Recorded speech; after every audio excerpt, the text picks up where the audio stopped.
Allez, il nous reste 2 minutes. Les manuels d'éco. De quoi parlons-nous aujourd'hui, Jérôme Dédéian? Eh ben aujourd'hui, on parle des manuels scolaires d'économie allemands. Ça y est, vous avez acquis. Grâce à mon amie Martina qui travaille chez Capgemini Consulting, qui est allemande, je me suis procuré l'étape des matières et les copies des chapitres qui m'intéressaient de plusieurs manuels allemands. Je les ai là en photocopie. Alors, d'abord, en Allemagne, il n'y a pas de tronc commun d'économie obligatoire comme celui de la seconde en France. En fait, l'économie est une option. Elle commence en première, donc en 11e en Allemagne, et puis on en fait aussi en 12e, et ensuite on passe en Abitur, son bac.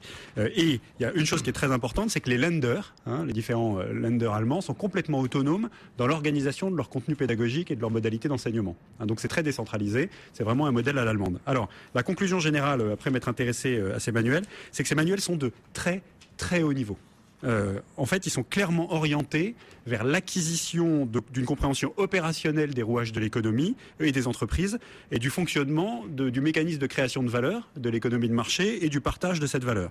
Dans certains Länder, il y a même, j'ai des exemples là, une approche qui est complètement ciblée PME, un Mittelstand, avec la liste des motivations à créer une PME, comment cibler un secteur, etc. C'est pratiquement du coaching ce que vous décrivez. Exactement. C'est quasiment effectivement de l'accompagnement. Très concrètement, dans un manuel qui est utilisé en Bavière, j'ai trouvé 200 pages de macroéconomie hyper poussée, du niveau des cours de macroéco que j'ai eu à Sciences Po il y a des années, donc ça vous donne une idée du niveau, avec des thèmes comme les différents circuits économiques, les cycles économiques, le modèle de la Soziale Marktwirtschaft, qui est vraiment le consensus allemand sur comment doit fonctionner l'économie de marché redistributive. Donc ça, c'est vraiment, on forme le consensus dès l'école en Allemagne.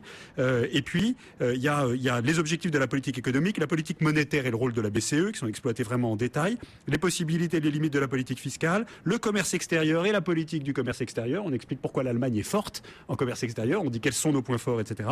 Et puis il y a 2 thèmes atypiques qui m'ont semblé géniaux, qui sont des chapitres entiers de ce manuel: politique structurelle et défense de l'environnement, d'une part, et deuxièmement, partage des richesses et des revenus, politique de redistribution. Exactement ce qu'on avait identifié qui manquait cruellement à l'intérieur de nos manuels français. Deuxième exemple, utilisé dans le Land de Essen, donc c'est Francfort, et en Rhénanie-Westphalie, c'est la Ruhr, c'est le bassin industriel de l'Allemagne.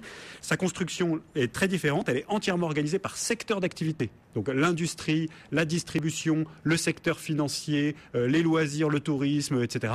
Et chacun de ces secteurs est resitué dans sa perspective historique, son développement, son poids dans l'économie allemande, avec des thèmes, c'est pourquoi l'Allemagne est forte dans tel secteur, avec l'explication du pourquoi. Et chose que vous allez savourer et que j'ai adoré, il y a un des chapitres au même niveau qu'un secteur d'activité qui s'appelle l'entrepreneuriat. Et dedans, vous avez la checklist de ce que vous devez mettre dans votre business plan, les caractéristiques personnelles qui vous poussent à entreprendre et est-ce que vous les avez ou pas. Vous pouvez calculer avec un cahier d'exercice, faire un business plan, calculer votre point mort, votre retour sur investissement, etc. Et ça se passe en première et en terminale. Voilà. Et donc, on a vraiment un monde entre la façon dont les Länder allemands organisent le contenu pédagogique sur l'économie et ce qu'on a vu dans les manuels français de seconde. Vous n'avez rien trouvé de négatif? Je n'ai rien trouvé de négatif. Alors, honnêtement, j'ai regardé ça avec Martina, qui parle pas allemand, mieux que moi. J'ai fait 8. Non, je parle allemand suffisamment pour lire les. Non, mais ça se passe de commentaires. Ça se passe de commentaires. Quand on voit où est l'Allemagne aujourd'hui économiquement, où est la France, et quand on écoute Jérôme toutes les semaines nous raconter ce qu'on raconte dans les manuels d'économie français et les manuels d'économie allemands, il y a clairement quelque chose qui se passe de commentaires.